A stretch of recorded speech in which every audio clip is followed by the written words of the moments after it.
Well, I'm continuing a series that Paul has started called God Comes Where He's Wanted. The idea being that if you were to go and study the history of moves of God, what we might term as revivals, occasions in history and in the world where the Spirit of God has sort of broken out and people have come to church en masse and found Jesus en masse.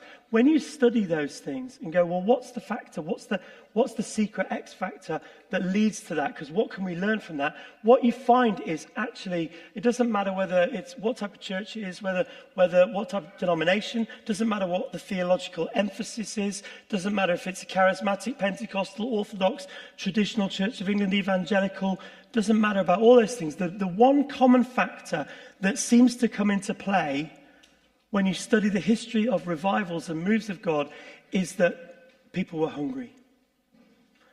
That God comes where He's wanted.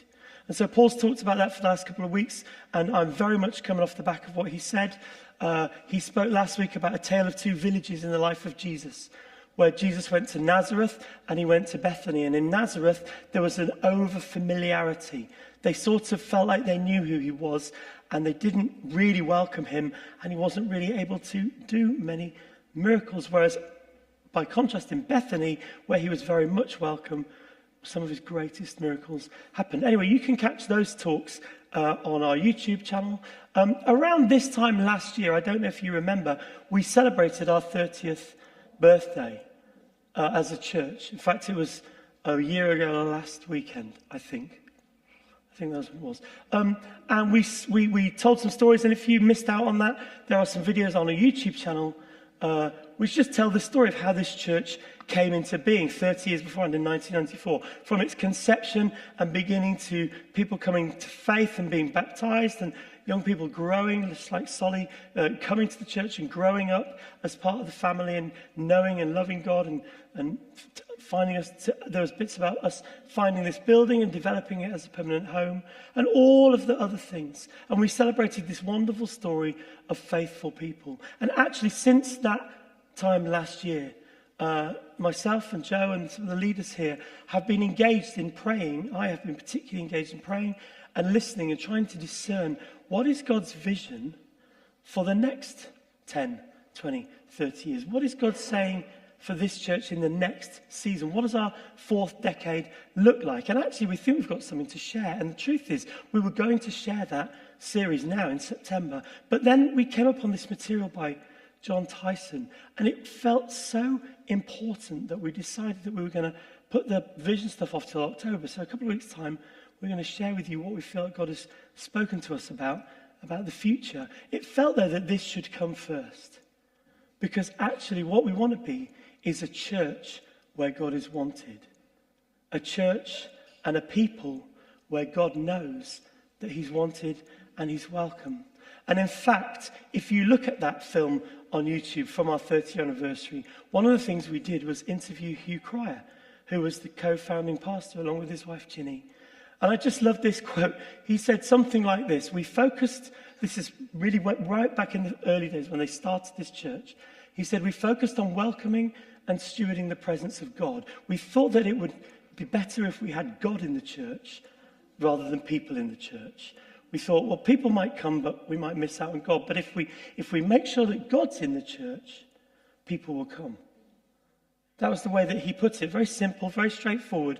And I love that because actually it reminds me that this theme of God's presence and God coming where He's wanted has been part of our DNA as a church from the start, which is exciting. So my question is, what does it look like to be a church where God's wanted? You know, what does that actually look like? And you can organize a church in a number of ways. What we try to do is say, it's about God's presence. We want to be organized around the presence of God. That's what we try to do here. We don't always succeed. We don't always get it right. There are other ways, of course, of organizing churches. Some churches are organized around the personality of the leaders. Maybe that person is a wise and knowledgeable Bible teacher or has a particular leadership gift or a particular personality. And that's fine.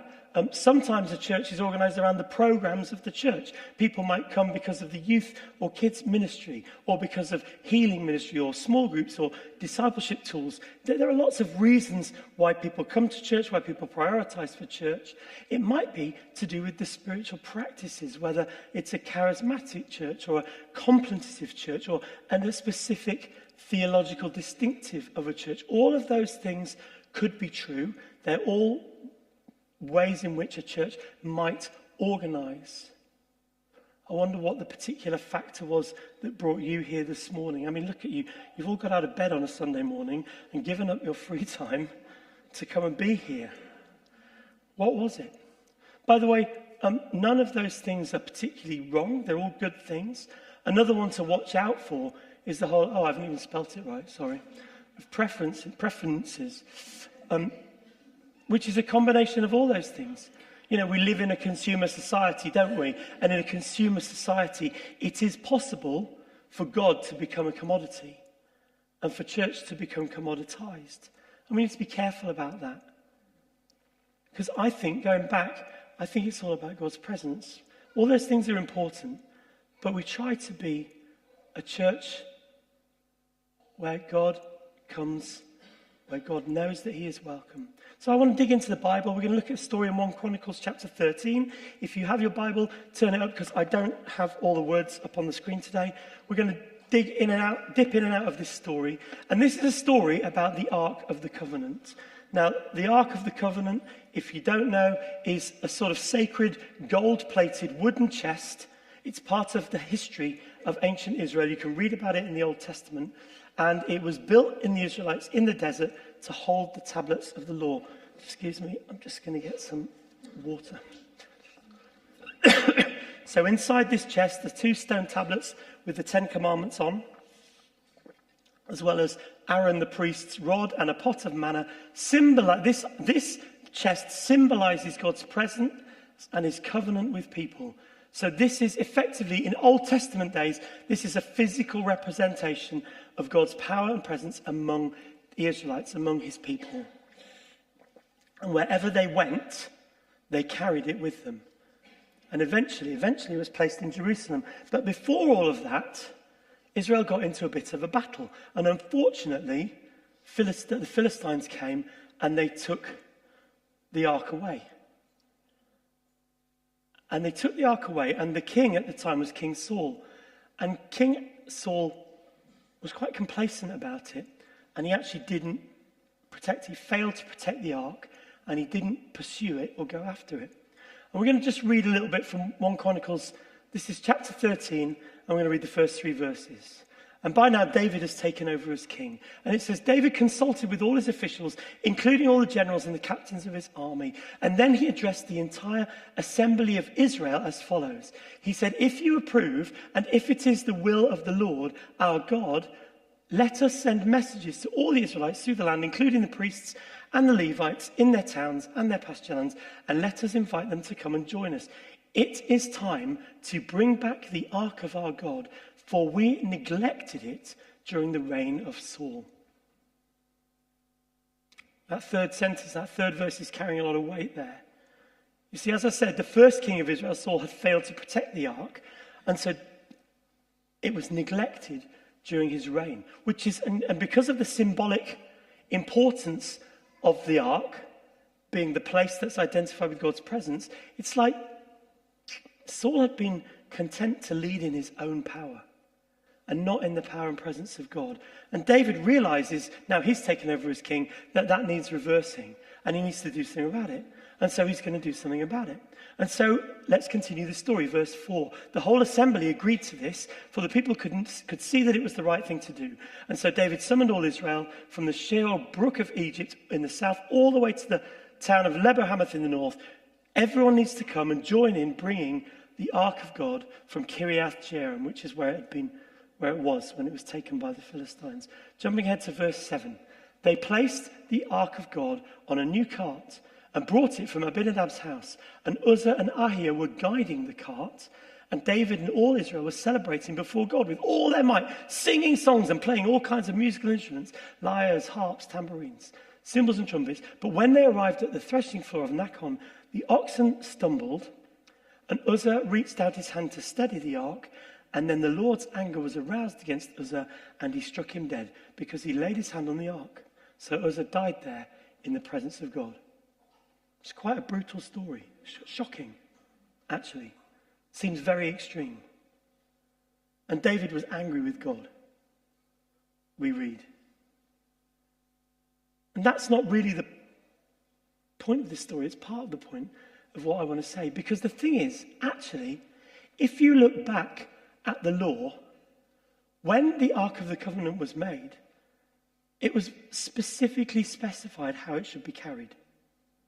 God made a point of specifying that this ark should never have been carried on a cart.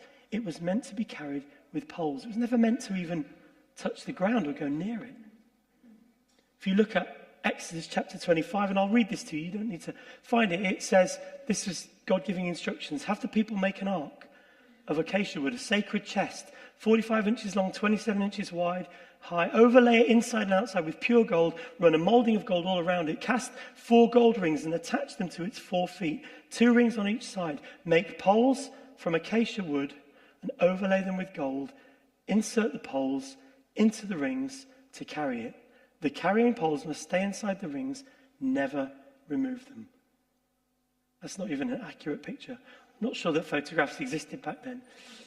One more verse from Numbers chapter 4 and verse 15. The camp will be ready to move when Aaron and his sons have finished covering the sanctuary and all the sacred articles. The Kohathites will come and carry these things to the next destination, but they must not touch the sacred objects or they will die. So these are the things from the tabernacle that the Kohathites must carry. So in other words, there was a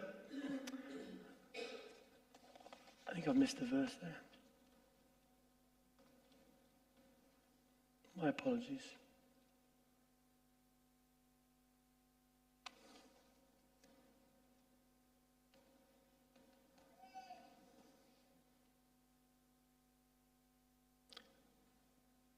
There was a very specific purpose and way to carry the Ark of the Covenant. And when God's people, despite wanting to do the right thing, put it on a cart, they reached the threshing floor, the ox stumbled, the ark looked like it was going to slip off. And this poor guy, Uzzah, puts his hand out to steady it and breaks the rules. Do not touch the sacred objects. That's what God said. Do not touch the sacred objects. Take me seriously in this. Like I said, it seems very harsh. But I think this was a warning, because I think that God's people were taking his presence for granted. And that's a problem. And actually this story caused David to stop and reflect. Okay, how am I going to get this ark back to Jerusalem? It stayed where it was for 3 months. And we read later, if we jump ahead, if you're still in 1 Chronicles, actually,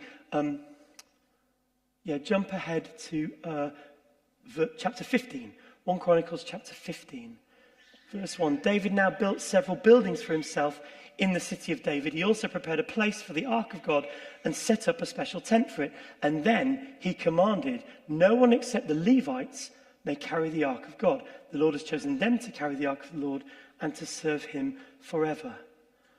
Then he recruits a whole load of people and has a big conversation. Jumping ahead to verse 11. David summoned the priests, Zadok and Abiathar, and the Levite leaders, whatever the names were. And he said to them, you are the leaders of the Levite families. You must purify yourself and all your fellow Levites so you can bring the ark of the Lord, the God of Israel, to the place I have prepared for it. Because you Levites did not carry the ark the first time, the anger of the Lord burst out against us. We failed, this is a telling sentence, we failed to ask God how to move it properly. That's an admission by David, isn't it? And so the priests and Levites purified themselves in order to bring the ark of the Lord, the God of Israel, to Jerusalem. And the Levites carried the ark on their shoulders with its carrying poles, just as the Lord had instructed Moses. And the rest of the chapter goes into the massive choir and hundreds of musicians that he then recruited to make part of this ceremony. And then they prepared the sacrifices. And you can read all of this. And there's a slightly short, abridged version in 2 Samuel chapter 6, verse 13 to 15. it says that David went and brought up the ark of God from the house of Obed-Edom to the city of David with rejoicing. And when those who bore the ark of God had gone 6 steps, he sacrificed an ox and a fattened animal. And David danced before the Lord with all his might. And David was wearing a linen ephod. Nobody really knows what that means. Some kind of undergarment. And so David and all the house of Israel brought up the ark of the Lord with shouting and with the sound of the horn. Now, this is a picture that perhaps is what it looked like, but there's actually a bit missing from here, and it's the animal sacrifices on the ground every 6 steps. That wasn't just take 6 steps, sacrifice an animal, and walk the rest of the 15 miles to Jerusalem. It was take 6 steps, sacrifice 2 animals, and then walk 6 steps, and then sacrifice 2 more animals, and then walk 6 steps, and sacrifice 2 more animals. This was a costly day for the farmers of Israel. Thousands of animals were sacrificed. I can't imagine the smell. Under Saul's rule, the people of God treated God's presence casually. But under David's rule, he made sure eventually that they did things differently. This required thousands of people, thousands of animal sacrifices. Honoring the presence of God was costly. It meant something. It required intention and investment and sacrifice. I think that's a really interesting lesson. I think there are 2 things that we can do in our church to try and show God that he's wanted here. 2 things that we can do to honour his presence. One of them is to make space, and the other one is to go deeper. There are probably many other things, but these are the 2 I'm going to talk about now. Just briefly. What do I mean by making space? I love this idea. I read this. What we're trying to do is to cultivate a garden where God can walk with us. You see, as a church, we're not driven by our own expectations. We're trying hard not to be driven by our own agendas. We're trying hard not to just listen to the sound of our own voices or just to come to church and have a lovely time together. We are trying the best way we can to create a space for God's presence so we can walk with him and we can respond to him. I just like taking pictures of the sea and big skies when I go there. I put them on my desktop, and then I started in lockdown and I just carried on. So I was on the north coast of Ireland where my daughter lives a couple of weeks ago and took a couple of these photos. But it just reminds me that actually what we're trying to do is make a space where we can meet with God. And that means being flexible. It means not being tied to our agenda. It means not being tied to the clock. Now that can be tricky because invariably we always trying to do a number of things, holding values in tension. Whenever we gather, we don't always get it right. You know, some people would love us to go, our Sunday services to go a lot longer, but then our kids team would love it if we finished on time. So, you know, there's a tension in that whenever we're together. Because Sunday morning isn't the only space where we can meet with God. You know, if you love a bit of long worship and a bit of free and open time, come to one of our prayer gatherings. They happen once a month. If you want to just have time to speak and be with people and pray with people, come to one of our life groups. You know, there's a lot going on. There's a lot going on. So what we're trying to do, we don't always manage it, but what we're trying to do is make space for God. As I said, in a couple of weeks' time, I'm going to share some vision with you. And the first part of the vision, I'll let you into a little taster, is that we feel, and this won't be a surprise to you, we've been saying it for a year, that God is inviting us to be and become a church who prays. A church that prays. What does it mean to be a praying church? And what we're discovering on that journey is it means making space to walk with God and to be with God as our individuals and in our times together. But I said there were 2 things. One was making space and the other was going deeper. You see, what we can do to show God that we mean business is deliberately move from a surface level to a deeper level of participation, a deeper level of transformation. I've been doing this a long time, actually, this job. And somebody said to me once, he was a Canadian, what is your mission statement for your life? And I thought, that's a bit intense. But, you know, but I thought about it anyway. And I've thought about this long and hard. And just for me, this for me might be very different for you. But when I think about what my mission statement is, I think that for a long time now, the Lord has invited me and Joe as well to curate spaces and contexts where people can meet with God. That's what I try and do. That's what I think I'm called to do. To make spaces where people meet with God. And that's the same for many of us. So our worship leaders this morning, anybody who preaches or hosts or pastors or leads ministry here, it's all about making space for people to meet with God. We do our best to lead people into those spaces. We do our best to set an example and to model that. We do our best to help people make that journey. Sometimes people have barriers and things that get in the way, and we do our best to help them with that. Sometimes hold their hands, metaphorically, to get into there. Ultimately, I, as the church leader, cannot make everybody else in here meet with God. It's down to us. It's down to all of us. It's down to each of us. It's down to us how deep we want to go. I love this verse in 2 Corinthians. The Lord is the Spirit, and where the Spirit of the Lord is, there is freedom. I've heard that already this morning somewhere. How wonderful. And we all, who with unveiled faces contemplate the Lord's glory, are being transformed into his image with ever increasing glory, which comes from the Lord, who is the Spirit. The process of transformation, which we are engaged in, requires us to contemplate the Lord's glory. And yet it's so easy to get busy just doing the next thing. I've learned this the hard way. I spent the last 6 years meeting up regularly with a spiritual director to talk about what it is to respond to the invitation to be with Jesus instead of do for him. That's my journey. And that's the journey that all of us are invited to be on when we come together. We're not just simply, it's not our aim just to get people interested or get people involved in church. It goes so much deeper than that. We're not looking to get people involved in church. We're getting people involved in church so they get a vision of Jesus. So they get a vision of Jesus and are being transformed. One more verse, Psalm 27. We looked at this in the summer. One thing I ask of the Lord, this only do I seek, that I may dwell in the house of the Lord all the days of my life, to gaze on the beauty of the Lord and to seek him in his temple.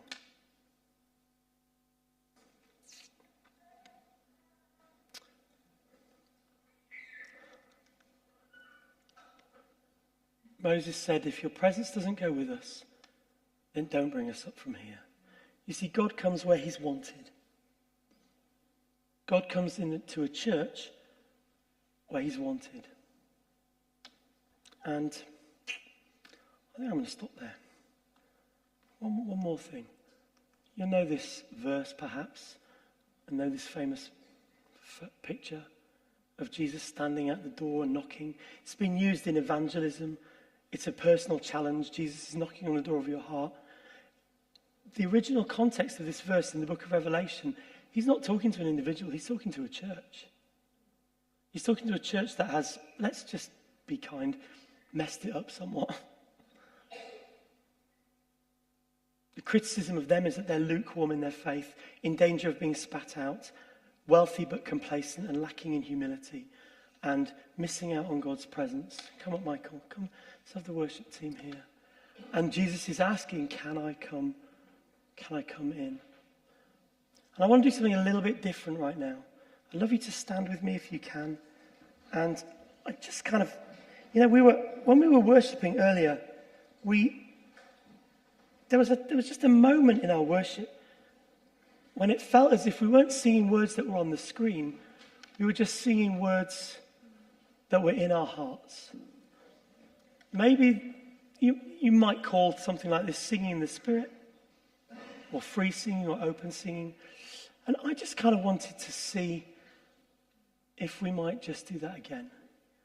And just perhaps take a minute to press in. Now, you might not be a singing person, and that's fine. You might not feel confident to sing. But I would just love us to just kind of welcome the Lord's presence. Can you guys just maybe play the last chorus of You're All I Want again. Was it an A? Can we just do that? Would that be all right? We sang that song and then just hold an A. And look, listen, if you're confident to sing out, sing out. If you speak in tongues or sing in tongues, that would be a good moment, but don't let that be a barrier if you don't. Sing the name of Jesus. You're all